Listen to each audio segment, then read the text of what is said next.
Coming up in 1 minute. Hey, man, so first of all, I just got off the phone with Vince Gill. Oh, I hate that guy. And that's what he said. he said y'all have a contest to see who's the nicer guy. Yeah, asshole. No, he's great, man. You know, I've been lucky over the years. You kind of assemble all these cuts, and after a while, Karen put together a whole list of artists that did my songs, and I was like, damn, man, Surprising. Yeah, it's like Kenny Rogers and Alabama and Garth and Keith Urban and Brad Paisley. And for myself, I never even thought about writing for other people. It didn't really cross my mind. We sent some songs around for the first time, and it was like, boom, boom. I got a couple cuts, and I was like, gosh, this is really cool. I'm glad you're nice. Because if you weren't, I'd be like, fuck you, man. I was always going like, oh my God, I got to sell some records, or I never did get dropped from a label, but I was worried about it. Of course you never got dropped from a label. What a son of a bitch. Jackin Around Podcast is brought to you by Lone Star Dry Goods, a collection of handcrafted quality goods with a truly unique Americana vibe. Visit the world headquarters in the heart of downtown Abilene, Texas, and Willow Park, Texas, Fort Worth. Visit LoneStarDryGoods.com for more information. Welcome to the Jackin Around Podcast, available on your favorite audio platforms and in video on YouTube. For links and info, visit JackinAroundPodcast.com. Hey, man. Hey. What's up, Jack? What's happening? It's good to see you. It's good to see you. Alan Love. Hey, nice to meet you. How's it going? Jack Ingram. Remember, he used to be with Gary Allen. That's right. He's a cool dude. I like him. He's a great guy. Yeah, very cool guy, man. Really good guy. He don't let anything bother him. He says, whatever. Hey, man. Well, he's like a true... Okay, I'll see you at the dance here later. Yeah, I'll be back up the room. So. All right. You staying here? Thanks, Al. Yeah, we're staying. Hey, thanks for doing this. Yeah, man. glad to do it. I was going to say thanks for having me, man. Turn my phone off. We played last night in Fayetteville, Arkansas. Oh, how was that? It's great, man. A new place called JJ's. It's really good. Fayetteville. That's where university is, right? It is, yeah. Yeah, it was pretty I used good. to play this little place there. It's the last time I got in like a fight from the stage. There was one last night. It was not before I went on. I wasn't there, but it was right there on the strip in Fayetteville. And it was an underground bar. Like the bar was up top and then the music part was downstairs. Wow. And it used to be packed with college kids. And somebody said something stupid and I started playing. Oh, you were in the fight. Yeah, it's like it's the first yeah, time, it's the last time I got in a fight from the stage. I mean, I was 20 something. It's not smart for people to try to, my brother, a band I was in when I was a kid, my brother, I learned from him, my older brother. Yeah. You don't want to start a fight with a guy on the stage that has a guitar in his hand because he used that sucker. No kidding, man. A lot of times. I saw well, the best you part can do this. I know. Have you ever seen somebody just go, I'm telling you, it's in those tuners and, Yeah, it hurts. Yeah, I got you. Hey, man. So, first of all, I just got off the phone with Vince Gill. Oh, I hate that guy. And that's what he said. he said y'all have a contest to see who's the nicer guy. Yeah, asshole. No, he's great, man. What's he doing? He's being an eagle, isn't he? Yeah. It's so funny, man. I called him like 2 years ago to see if he wanted to do this event that I have called the Mac, Jack, and McConaughey. Oh, it's a charity event that we do. And I said, hey, Vince, I think this was the first year he was with them. I go, you want to come play this thing, just solo acoustic? And he goes, well, let me check. And he checked for a second and he goes, I don't know how to tell you this without sounding really strange, but I got shows with the Eagles. That does sound strange. I was like, that does sound really strange. Sound strange. I'm with the Eagles. Yeah, I'm with the Eagles that night. But that's him to think he's sounding. I don't want to sound like I'm. Well, let's talk about your career, man. I mean, it's been. That won't take long. Well, it'll take almost 40 years. Maybe it will. Take almost 40 years. When did you start making records? I came to town as a player, so I came in town just being a player, and like a bass player. Or? Yeah, came in. I played for Dottie West for 3 years. I was her bass player. She had a great guitar player named Jimmy Johnson. So right. she heard me playing up in Indianapolis and said, "Hey, we need a bass player." And she heard me playing with a band, and I said, she goes, "Can you go on the road?" So she was just on the road and found you? Yeah, she was. And Jack, this is so weird. She came out. I was up with the opening guys. I was a senior in high school. Oh my God. And I was playing with this band in Nashville Country Club. It was over on the west side of Indy, and not too far from the Indy 500. India, no place? India, no place. You got that right. Got out there quickly as I could. No. But I heard a girl's voice singing with me. I'd singing some song, Merle Haggard song or something, and I look around, it's Dottie. But who does this? Nobody does this anymore. She was back there watching my shit, watching us. I was just with the opening guys setting in. Really. And she was just in I was the singing, wings? Yeah, just watching. And she come up on stage and started singing, and I heard a girl's voice. I go, "There's no girls in this band." And then she came up. The only one who sings like a girl is me. Exactly. You're right. I sing high, but anyway, she came out and sang a couple songs but anyway, long story. So you were fronting that band? I was just kind of sitting in. There was a guy, Daryl Young, his brother Larry. They were Daryl and Larry. And their other brother. Yeah, I know. I thought of that too. Then we used to talk about that. But great guys. But I'd go down there sometimes and sit in with them and play and whenever. And their sister owned this club, their sister and her husband. And so they started booking these acts, and lo and behold, they had Dottie West one night. And I said, "Well, I'm coming. I'll be down there with you guys." And what size of joint is this? it was like a honky tonk? Yeah, it was like if there's such a thing in Indiana, it was like a big honky tonk. I mean, it probably 1,000 people, probably or something, big place. And then she asked me after the show. She goes, "Our bass player's leaving our band. Him and his wife are having their first baby. He's getting off the road. You want to join? Can you go with us?" And Dottie's husband Byron was the drummer and the soon to be husband and band leader. And they said, "Can you go on the road immediately?" And I go, "I'm a senior in high school. I got to finish school here, So my semester break came up and I, got it together and took early tests and left. No kidding. Yeah, I graduated, but I left a little early.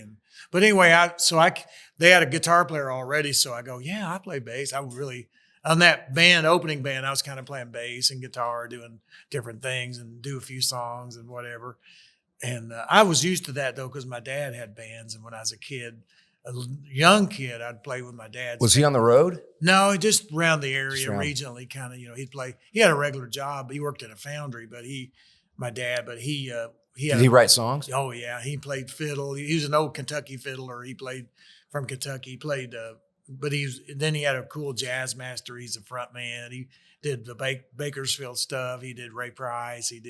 Ray was his favorite always. I told Ray. Was he doing originals though too? Every now and then he'd throw in, and I was a little kid, and I'd go, "What was that?" And he'd go, "Oh, I wrote that one." I was like, "Oh my God," that's where I started getting hooked on writing. It's like, man, you rhymed all that stuff. That's good, man. So I started trying to write when I was a young kid, but I didn't. I was really just a player. I played with Dottie West 3 years. And then I played with a guy named Bob Lumen, who's from Nacogdoches, Texas. Or he says, nope, I'm from Blackjack, Texas. It's a suburb of Nacogdoches. Nowhere. Bob would say, he goes, "I never could spell Nacogdoches." He goes, "I finally got to where I could, and we moved to Waxahachie." So, the T is silent. Exactly. I've always spelled Waxahachie with a T.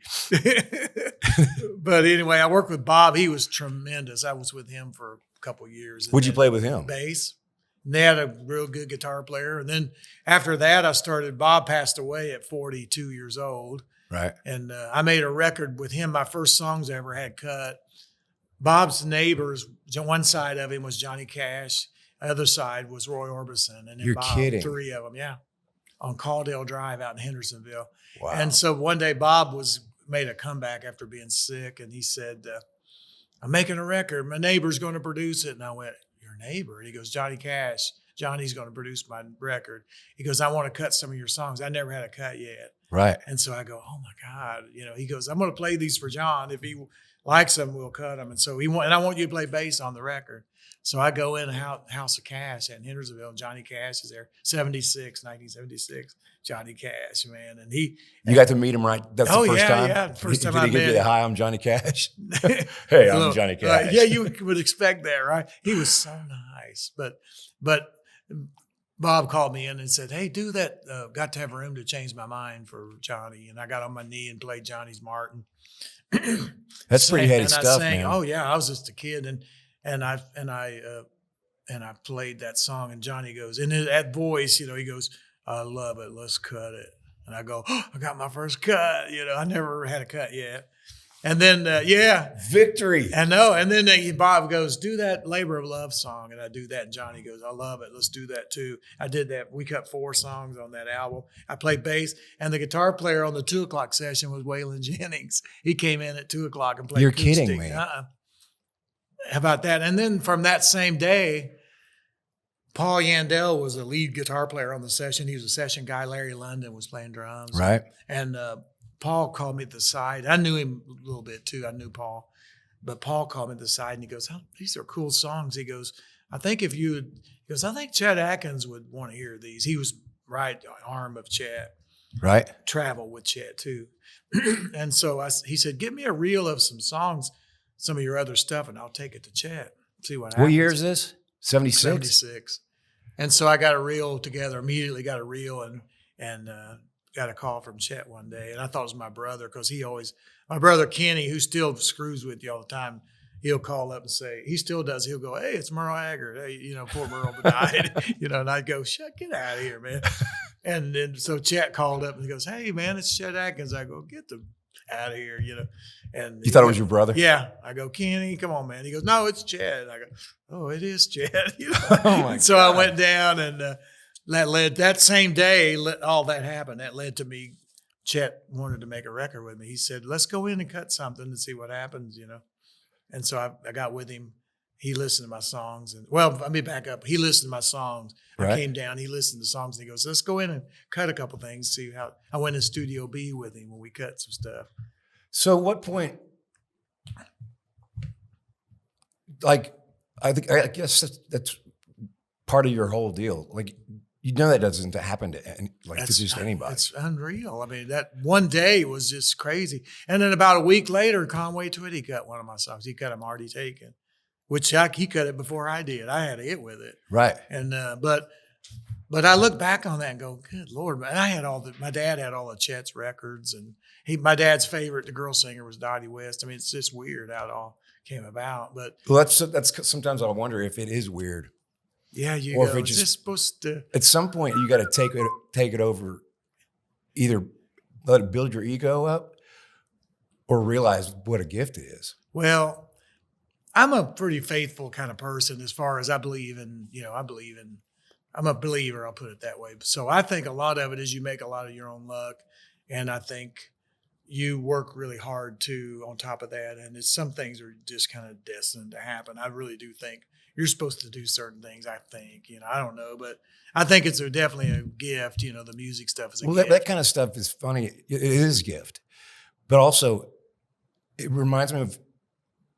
I got to talk to Chris Christopherson one time. Oh, man, love him, man. And the way things happen for him, it sounds a lot like what you're talking about. Custodian at RCA. Yeah, or hanging out with Dennis Hanging out. Hopper. Yeah. And I'm like, and he's just like, I go, how did you do that? And he's like, I didn't do it.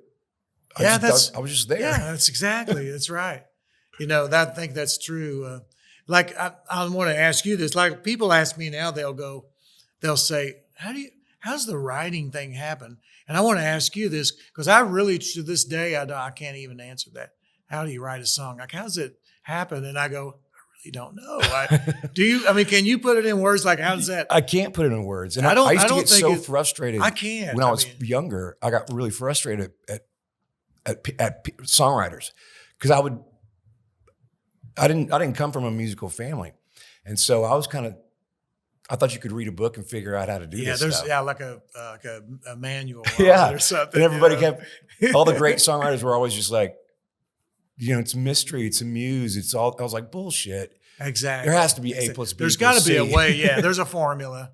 But I was lucky. Again, this is me being like when I went to work for Dottie West.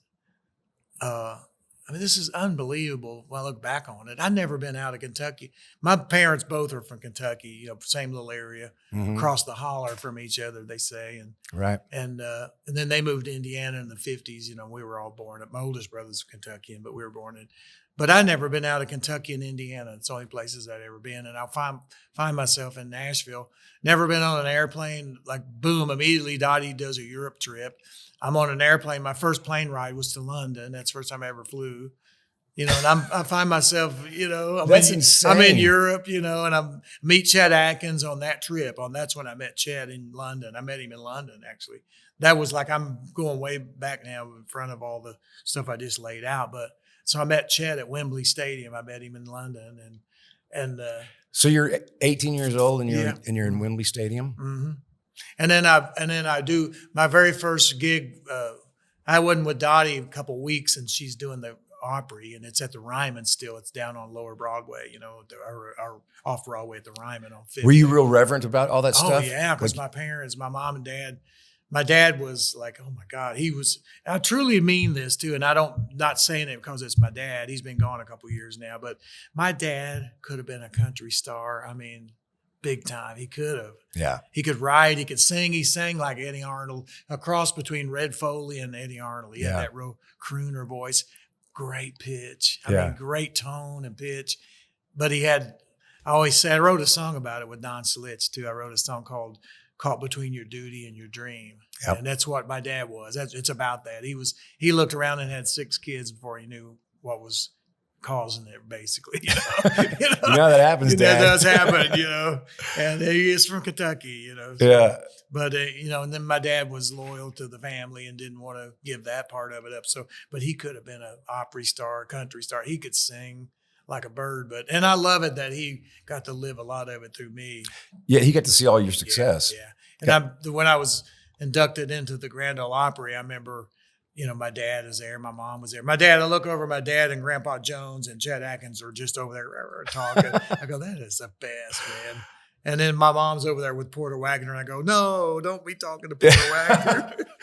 We all know about Porter. Oh, no, Mom. Mom! No. I love Porter. He was great. That's great. But anyway, I don't know. I'm one of those people, Jack, that's from an early age, I knew what I wanted to do. And there was never any question. I was wanting to do art and music. My plan B was to go to Ball State University and study art. Right. And then this music stuff happened, you know, but that was kind of what I was going to do as the music stuff was developing too, because I've been playing since I was. So when you got to town and you had a gig with Dottie, and then you had Chet Atkins calling you. So it happened relatively quickly. Well, it feels like that. It feels like it more than it was. I was 3 years with Dottie, and I had a couple of little labels. Dottie would push me, you know, on TV shows and stuff. She would say, "Hey, we'd do duets." Now, were you a reticent? Like, were you kind of dragging your feet as far as being a front guy? Well, yeah, that's what I was going to say. She was pushing me out there with her duets and stuff, and I knew that I wanted to be an artist or a front guy. I never once uttered the words, "I want to be a star." You know, I was just always wanted to make music, and I knew I wanted to be a singer and the front guy. But and I had a couple opportunities, like little things, but like some small labels and stuff. Some people came at me and were interested while I was playing bass with Dottie or Bob. But I just I'm just going to wait till the right opportunity. When it's the right deal, I'm going to know it. And then it was Chet Atkins at RCA. But I was going to say earlier, I was really lucky to get to be around with Dottie because I'd come on the bus, we'd leave to go on a trip. And back then we would leave for weeks at a time. Right. But I would get on the bus and Dottie would say, "What did you write this week?" And I'd go, she knew I was really loving the writing and studying it a lot. And 17, 18-year-old kid. And I'd say, "Well, I wrote this." And I'd grab her guitar and she'd go, "That's cool. Why did you say that instead of," Oh, so she kind of gave you some constructive. Oh, yeah, man. She was a great writer. The first female country singer to win a Grammy, too, by the way. Really? With her own song. She wrote it. "Here Comes My Baby," 64. Wow. How about that for girl power right there, man, That's First female country. I was thinking artist. about that when I was driving up here because I was, listening to her and kind of getting in. Sure. And I was like, But I was lucky with her because she was hanging around. Like through her, she goes, "Hey, this is Chris Christopherson. Hey, Chris. Hey, this is Roger Miller. Hey, Roger. This is Steve Wariner. Hey, this is Mickey Newberry. Hey, Mickey." you get to meet and hang out with Mickey. Oh yeah, man. How was so that? all these people I got to know through, and then Larry Gatlin I knew through. When my first gig with Dottie, we stopped and picked up the Gatlins on the way out to Reno. The Will Rogers of country music. Those guys are crazy, man. He's knucklehead. Yeah, man. oh yeah, He plays some funky chords too. yeah. But I was thrown in the middle of all these, not only the music world but the writing world because of Dottie. She knew, and Red Lane. I mean, I love Red Lane, and I remember doing a show with Haggard back in those days when he was doing the Dixieland stuff Right. back in those days, and so I got to write with Merle down the road. Fast forward now several years. You did? Yeah, we wrote a song called "When I Still Matter to You." I only wrote one with him, but I'm so lucky, And then down the road, I'm writing with Bill Anderson and all these guys. But Bill is awesome. Well, getting to hang out with Christopherson and Mickey, and did you know Guy Clark? Yeah, I wrote with Guy Clark. We wrote one of my big hits. I had a pretty good hit with a song called "Baby I'm Yours" that we wrote, and it don't sound anything like a Guy Clark song, really. But what you'd think of. Well, But- we'd have to hear him play it. Absolutely. I bet it sounded like Guy Clark you song, know man. it. You know it. It would sound like a Guy Clark song. He did it. That's a good point. But he was wonderful, wasn't he? He was just incredible, man. And loved that guy. And Well, what you said earlier reminded me of him because he famously told Rodney Crowell, "You can either be a star or an artist. You got to choose." yeah, Yeah. that's great. I never heard that said that way, but that's really great. But it cracks me up now because I don't watch a lot of TV, to be quite honest, but every now and then you'll see or hear young people and they'll go, what's your aspirations basically? Oh, to be famous, Yeah. I want to be famous. Like, what? I know, man. That's so, I always figured it's crazy. I mean, my deal when I was younger, and even now, is like the famous part is a necessity to remain in the game somehow. but it's not a it's a necessary evil. To yeah, me, right? It's not a landing. It's not a destination. People don't know. It's even I always say that though. I say, man, I never ever once uttered the words, I want to be a star. I want to come to Nashville. I want to be a star. All the time since I was like 11, 12 years old, I remember in my mind, I'd listen to WIRE radio up in Indiana on my little transistor at night, real late, and I'd hear those. You're DJs, listening to The Wire. WIRE, Indianapolis. And they would play all these great country songs, and I would lay there and dream about playing at the Opry or doing shows. And I knew at that age I wanted to be in Nashville and I wanted to make records. Now, not once did it go through my mind, and I want to be a star, but I do want to make music, and whatever happens, happens. But I always tell people, I told Chet this once too. I said, Chet, I don't know that, I don't know that I'm I don't necessarily think that I'm not good at being I think I'm good at being an artist, but I never looked at myself as being anything other than like a person that makes records. I don't know if that Right. makes sense, but I don't think I make a good star, if that's quote unquote, if that's what that is, but because I'm not good at just staying I just do what I do. Right. I like playing guitar. We talked about Vince Gill earlier. I know he feels that same way with me.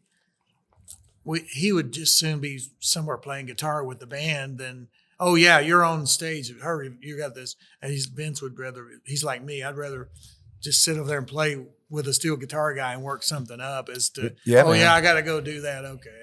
Right. And I love the fans. Don't get me wrong. I love the fans and can't Well, believe. the fans have stuck with, like, you're playing 1,000-seater tonight. Yeah. And it's going to be, that place is really cool, I hear. So, Yeah, that's great. but the fans have been beautiful through all this shutdown and all that. It boggles my mind.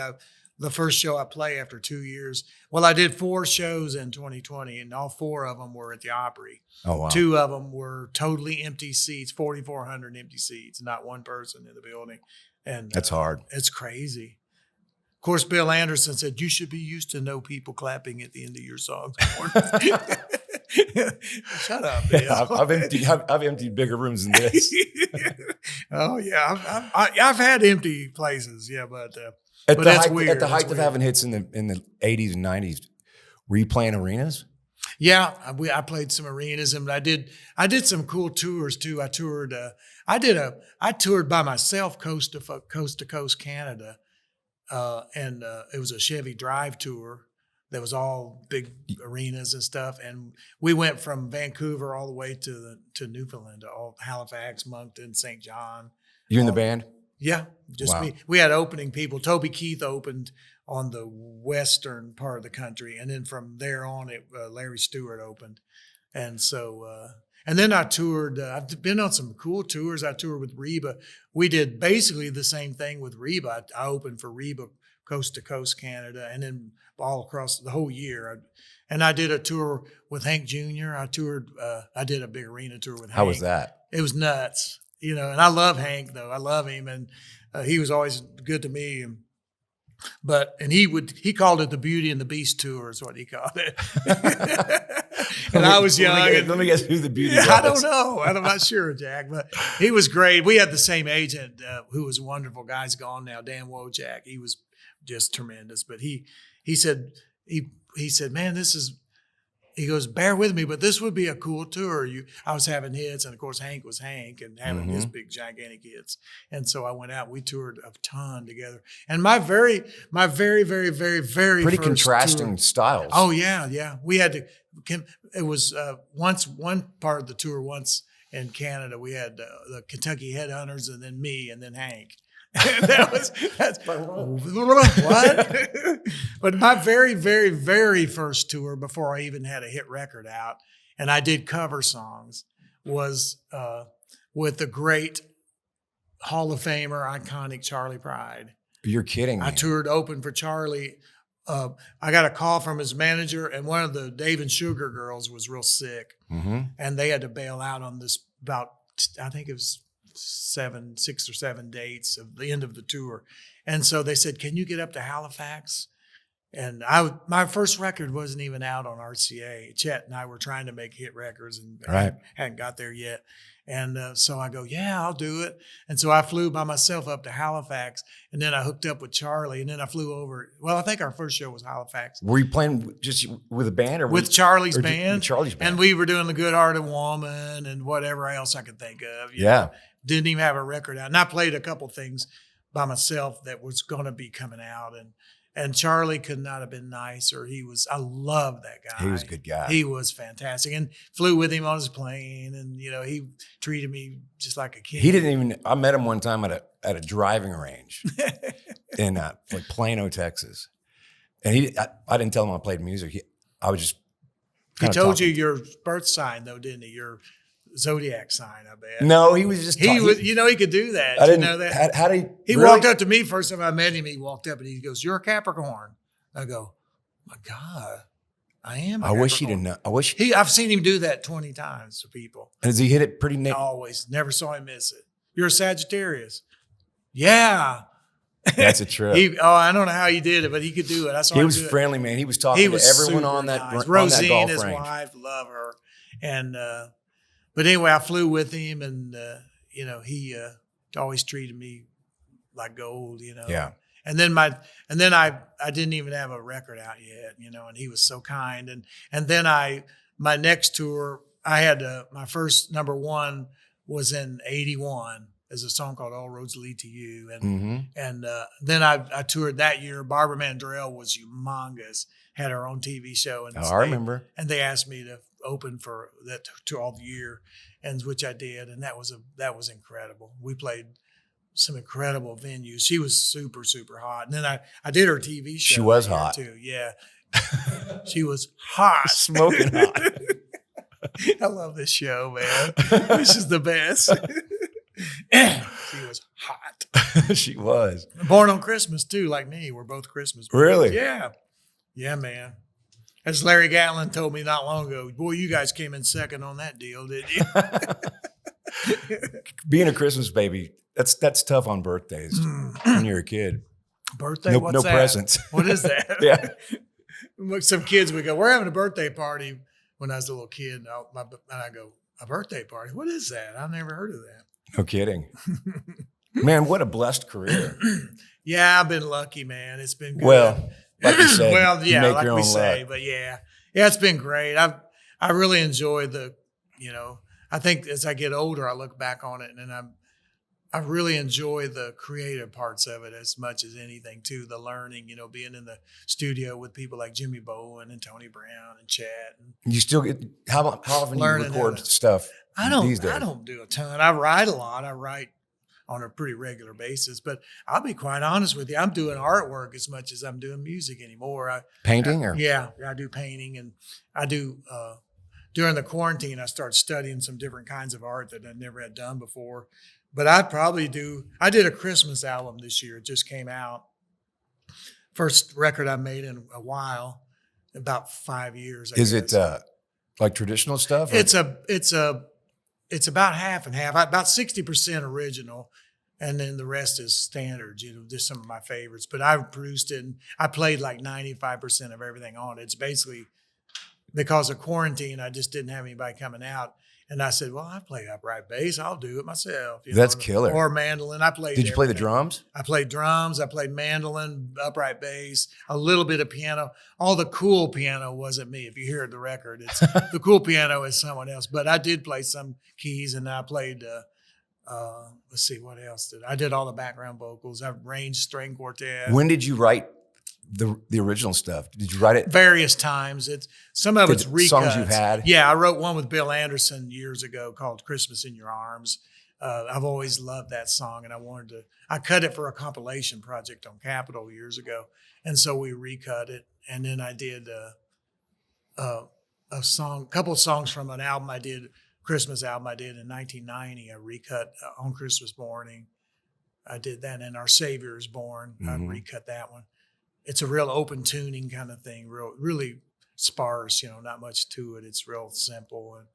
But I love it. And it's the first vinyl record I've had in 30 years. That was kind of cool. That's cool. And then I called up, hey, can you, I'm thinking I got to jump on this, man, because I've really got to jump on it this year because here I am, I'm done in April, and I'm calling around to get this press. I won't have any problem with, I've heard about these nightmares with pressing. Yeah. Everywhere I called, no, we can't promise you by Christmas. What? It's April, nobody could hardly, I found a place that wasn't in Europe too. It was here. And so a new place. What's it called? Vinyl Lab, it's called. No, the album. I'm getting ready to press my record. I was wondering. Sorry. You got the number? Yeah, let me give it to you. It's funny though, because I said that quickly because someone asked me that the other day. They said, "Where'd you get that pressed?" Right. But the album is called "Feels Like Christmas Time," which is a title song I wrote with Rick Harns. Right. And there's a killer songwriter, Rick. Now, Harns. you say you're writing more so than not. Do you do your own demos or? Yeah, I do. I got a studio at my house there. We built a separate building in 2001. That's a guy named Chris Huston designed it, and it's so I got me a place to record. My joke is the cool thing is you just walk across the driveway and go to work. The bad thing is you just walk across the driveway and go to work. But that's funny. I always think people ask me, like, "What's the best part about your job?" I said, "Well, every night's Saturday night, every day is Sunday." And then I go, "What's the worst part about your job?" Every night's Saturday night. Yeah, that's what, same. I know. But so I do my own demos, and I don't even think. I used to think demos or whatever, but anymore I just think. They sound like records. Yeah, I'm just cutting. You Yeah. know, so and I love this album, the Christmas album. I really did almost all of it by myself. I brought in a couple of big guns or did stems. Did you Most of engineer quarantine. your own Yeah, stuff I did. too? I engineered. So you were just in the most of it. studio alone? Yeah, I did almost all of it. My son Ross, who lives in New York, he's a studio rat and a composer and he does video movie stuff, and he's Right. a keyboard guy. He'll do TV and movies, but he was down at Christmas. He helped me engineer a couple of things while he was there. How many kids do you have? I have 4. We have 2. Karen and I have 2 boys of ours, and then I have 2 stepkids that one lives in New York and one lives in San Francisco. And then, well, Ross, our youngest, lives in New York too. He lives in Brooklyn. How long have y'all been married? Since '84. I'm not good at math. Me neither. That's why I said it that way. Yeah. That's a long time. Yeah, that's a long time. And she's seen every angle of me, which is pretty cool because I remember coming to Nashville back in the day when we were dating, whatever. But I remember I was living in Kentucky, and I would come down and have to borrow money from her to get back home in Kentucky. And she probably I had nothing, and she had just a little more than that. Right. So barely. Was she in the music business? No, she was a photographer. Yeah. And ran a photo lab when I met her. She's a brilliant photographer. Still has all of her equipment. When I met her, she was doing the darkroom stuff, film, real color film and stuff. She knows that stuff, used to big time. But through the years, she became more into publishing, music publishing in that way, administrative. Did she stuff. take care of your stuff? Oh yeah. And I started with that Johnny Cash session. I started a publishing company in '76 and went into BMI and Patsy Bradley. And I said, I want to start a publishing company. She knew me I'd met her once before, but we got to be friends, through later. But I went in and met her and I said, Patsy, I'd like to start a publishing company. She goes, well, you really need to have some cuts, with a major artist. And I said, I just cut this past week with Johnny Cash and Bob Luman, 4 tracks. Does that count? She goes, yeah. Yeah, that counts. That's going to count. And so I got my first 4 cuts and I started a company, and everything I've written is in that one company since '76. You've held on to it this whole time. Yeah, everything. Have you ever sold it over? Or? I had an offer when I had some Garth cuts in 97, I guess. I wrote Long Neck Bottle, with Rick Harns. And we had a couple companies come at us because I had another Garth cut. And so, and it was a crazy, like Roger Miller used to say, made us an offer we couldn't understand, know, but I just said, you know what, I'm going to hang on to it. I kind of, looking back, I kind of go, well, maybe I should have, but everything I've ever done is still in one. If there's one thing that's been consistent this whole time, everybody's always said, just do what you can to hold on to your publishing. Yeah. And I've never, like a lot of my writer friends, they've written for a lot of people, and I've always just written for my own little company and my own publishing stuff. Have you ever signed other writers? Like, did you ever? I had a writer once. I've had a couple, but never did pan out, really, to be honest with you. I tried it a couple of times. I had a kid from Kentucky that he could have been a monster songwriter. And did he just not really want it, or? He didn't want to leave. I'd set him up appointments with some killer songwriters, and I'd say, hey, come down and hang out and meet these guys. And he just didn't want to do it. He was in his little world in Kentucky, and he died not long after that. It was just a freak thing. He died at like really early, young age. He died, and just devastating. He's a great guy, really good friend of my brother's too. And I mean, totally could have been a monster songwriter. But it's interesting how you can't want that stuff for other people. No. And I knew there's no formulas for it, but I did know, like that if he'd have come down and he'd networked and did some writer things and met people, he must not have wanted it in the right way or something, because he just wasn't interested. He just wanted to, and he was stubborn a little bit too. I love him, but he was stubborn because I would try to, not that I know that much, but I would say, man, why don't you be open-minded to change? No, that's just how I wrote it. I go, oh, okay, that's all fine. right. I don't care. That's good by me. It's okay. But so I never did work out. So I truly just wrote after those early cuts. I had the Conway cut and the Bob Luman cuts, that I spoke of, and I never really. Then I started having some hits, and then I just basically wrote for myself. I never even thought about writing for other people. It didn't really cross my mind. And then one day, my wife, being the publisher that she is, she said, you have really never pitched stuff. Why don't you pitch some things around? And I was like, truly, I'm not just saying this. I was like, man, I don't know, man. I know my stuff and I like my stuff and it fits me really well, but I'm not sure anybody else will.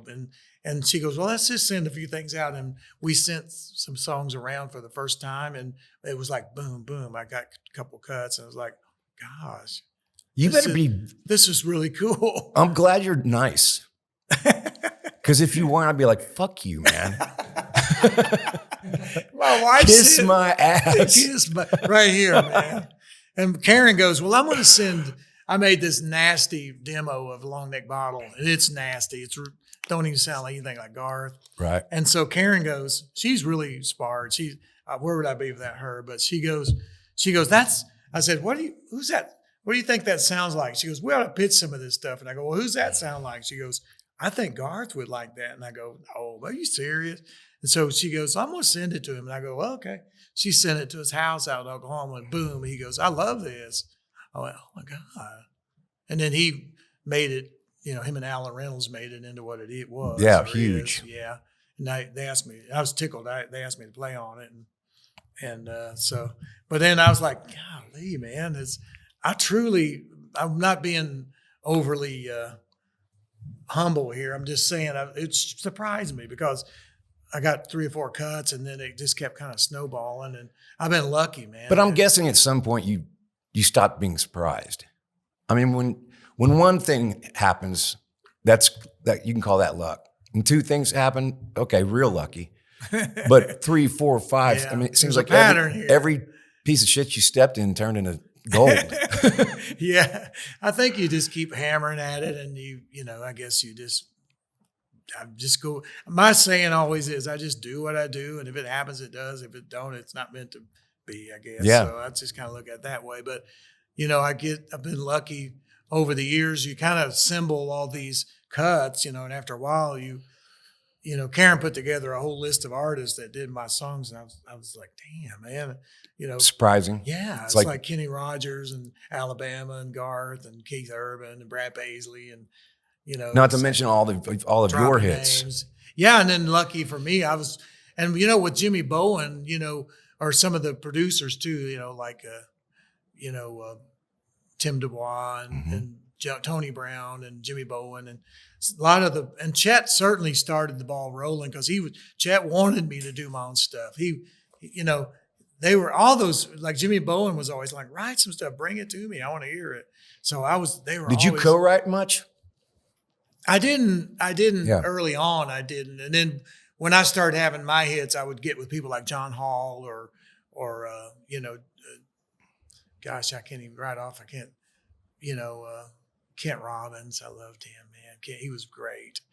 But Don Slitz, I wrote some with back in the day. So I'd get with some key people, and Alan Shamblin, we wrote Where the Blacktop Ends for Keith Urban. God, I love Alan Shamblin. And yeah, he's awesome. Love my him. favorite people. And Rick Carnes has always been. We've written a lot. Clint Black and I write a ton together. We still do. We still write a lot together. He's probably cut more of if I have a co-writer. He's cut so many of our songs, through the years. And I'm betting that he hasn't taken his mask off the entire COVID. Honestly, I think you're going to be surprised when I say I think he's the opposite. He's like, it's funny. Because I've heard he's kind of a germ. Yeah. Now he is that. He's germophobic a little bit. Yeah. He's Lovey Clint. Where are you? Yeah. So, he's great. Yeah. But he's awesome. We've written a ton of stuff together. But I look talk back about Lightning in a Bottle, man. That first record of his. Yeah. Oh, that's a great record. I was in high school. Oh, that's a great record. And I was like, oh my God, you can actually make real country music still. I was going out to his place in LA when he lived there, and I would go out there and just stay. One time, man, you'd love this. One time he called and he says, I got a beach house in Malibu, right on the water, on the beach. I'm going to stay there about 3 weeks. And he goes, why don't you come out? We'll stay with me a week and we'll just write songs every day. And so I go, oh my God, that sounds pretty amazing. And so I wrote some things. I just started writing some bits of things to have in my pocket. Right. And I went out there and we wrote a dozen songs every day, all day. That's magical. And we came out and I can, the very first night I'm laying in bed in the ocean, I can hear it just rolling. And in the middle of the night, I woke up and truly, how you do this. I woke up and I heard the ocean and I go, the hell where am I?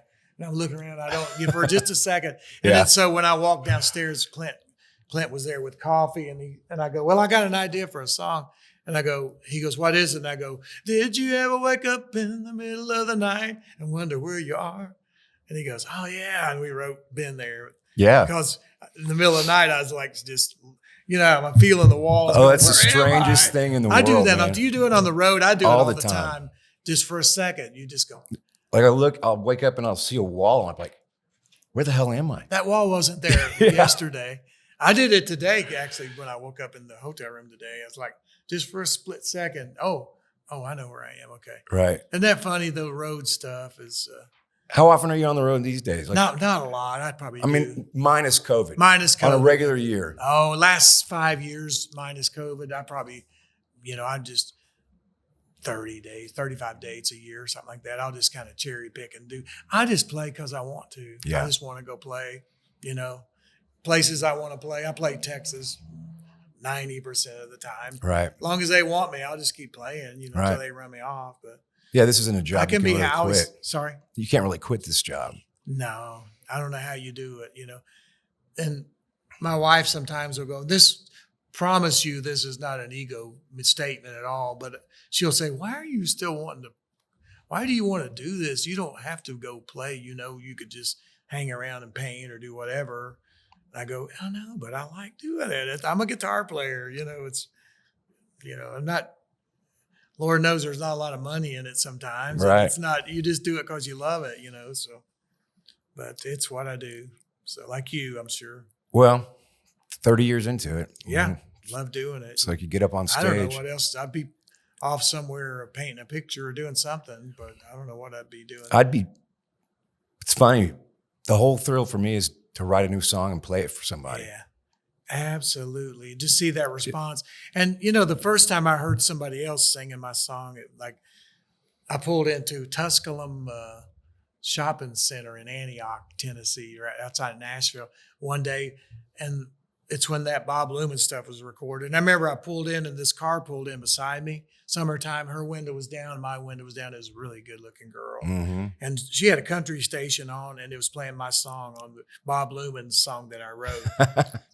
That's like, Nothing. that's awesome, man. There's only one other thing that's just as good every time as it was the first time. Yeah, and we better move on. Yeah, but I wanted to go, hey, I wrote that, Sometimes I can't help myself. Yeah, when I got it. hear a song, if I'm Yeah. getting gas or something, and I'm like, hey, that. I don't want to say anything. But that's a cool, and I remember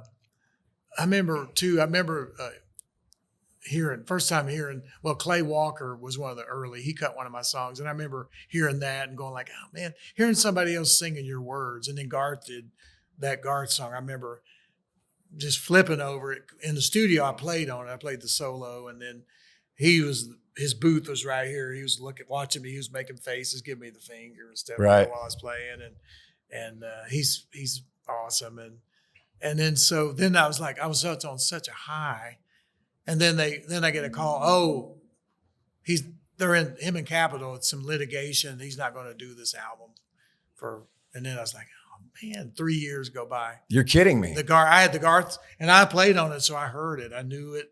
I knew how great it was. I knew all about it. And Alan Reynolds produced it. And then, yeah, it's not going to come out, man. Sorry. Garth called me and he goes, dude, this will come out at some point, but just be patient. It'll come. And it was at the height of what he was doing back in the day. GB. And I was me and Rick Carnes, he came over and we talked about it and we were like just heartbroken.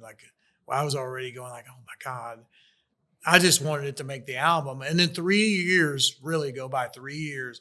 And I get a call one day and it was somebody at Capitol and they said, I'm not supposed to be telling you this, but Garth's album's coming out next week. And I go, did I make the album? And they go, make the album. Yours is the first single. Yours is the single. It's the first single. And I went, oh. That's back when That meant a lot. Something. Yeah. And I never. Not just because of how huge he was, but that's when we were selling records. Yeah, you had to sell. I remember this, true. You'll remember this too, but in those days, you had to sell 500,000 units to stay on a record deal. Yeah, keep your deal. Like I was Can always, you imagine? I was always going like, oh my God, I got to sell some records, or I never did get dropped from a label, but I was worried about it a few Of course, times. you never got dropped from a label. What a son of a bitch. I hate you. Vince Gill, where are you? Yeah, Vince, you were right. He's an What asshole. an ass. Hey, man, thanks for hanging out. Hey, my pleasure, Jack. Really Always good to really see you. great talking man. to you. Thank you, man. Good to be And with you. It's one of the reasons why I love doing this show is I love being around greatness. Well, man. And And then you got me today. That's cool. So. seriously, No, thanks for hanging you're the out. real deal. I mean that too. That's what I like about you. You're the real thing. Thanks, and, man. Writer. Well, you are too. I like that organic, pure thing that you do. It's I think it's rare too these days. You don't see that so much. The real pure kind of thing, and Well, that's the thing is like contrived. when you open your mouth and when you wrote songs, it sounded just like you. That placed you right down the middle of who you were going to be, and it just so happened that it was also what was being played on the radio and fit into that style. And it's just when I open my mouth, it just sounds like me, and it's like, for better and worse. Isn't that wonderful? That's what's good. Yeah. But no, it's great to be with you. I love your show, man. So thanks for having me. Thank you, man. Thanks for being here. Glad to be here. Steve Wariner, everybody. Vince, I'll see Vince and he'll start in on that. I'm nicer than you. That's funny. Two of the luckiest, most talented motherfuckers on the earth. Oh, Vince, man. We've had some fun together. Some of the stuff we played on. That Mark O'Connor stuff was really cool. Yeah, that was cool. Yeah, me and him and Ricky. It's He's funny. a lot like me. We're a lot alike in that way, where we just don't give a shit. Well, when it comes natural, Yeah, he's really just. guitars are just, and voice is just an extension of Yeah, your I body. mean, he's pretty fun stuff. Oh, you can Asshole. have that. Oh, I'll take it. Have it. Hell yeah, I'll take it. Absolutely. Yeah, look, hold on, I got a few more to do for you guys. That was fantastic. I really enjoyed talking. Yeah, same here. We've never had a chance.